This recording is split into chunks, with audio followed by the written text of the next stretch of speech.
Bonjour et bienvenue. Aujourd'hui, on parle du statut des apprentis et du salaire. Bref, ce qui vous attend une fois en poste. Vous êtes à la fois étudiant et salarié, donc avec des avantages des deux côtés.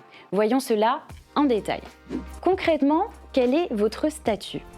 Bonne nouvelle, en apprentissage, vous cumulez les avantages d'un étudiant et ceux d'un salarié.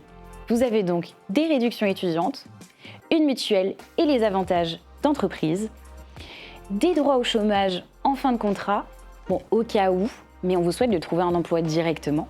Le contrat, apprentissage ou professionnalisation. Sachez que votre type de contrat dépend de votre âge, mais dans les deux cas, vous avez un nombre d'heures de travail fixe chaque semaine. Le temps de formation est compté comme du temps de travail. Exemple, avec un contrat de 35 heures par semaine et 8 heures de cours, vous passez 27 heures en entreprise. Fin de contrat anticipé. Dans quel cas? En principe, votre contrat a une date de fin, mais il peut s'arrêter avant si vous ou l'employeur mettez fin à la période d'essai, si vous obtenez votre diplôme avant la fin du contrat ou si vous et votre employeur tombez d'accord sur un départ anticipé. Les avantages des salariés en apprentissage. Certains avantages sont obligatoires, comme la prise en charge d'au moins 50% des frais de transport et de la mutuelle si vous prenez celle de l'entreprise, 5 semaines de congés payés, une semaine de révision pour vos examens, et si l'entreprise offre d'autres avantages, vous y avez droit comme n'importe quel salarié. Et d'ailleurs, qui dit salarié, dit salaire. Savez-vous quel est le salaire en apprentissage? Le salaire varie selon votre âge et votre niveau d'études. Il suit une grille mise à jour chaque année. Vous êtes payé directement par votre employeur. Et vous cotisez pour la retraite et la sécurité sociale. Mais la bonne nouvelle, c'est que cela ne vous coûte rien. L'apprentissage est souvent votre premier job.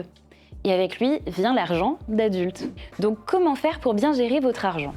Quelques bons réflexes à adopter dès maintenant. Premièrement, établissez un budget mensuel et tenez-vous-y. Ensuite, vous pouvez épargner un petit peu chaque mois. Même 1 euro, c'est un début.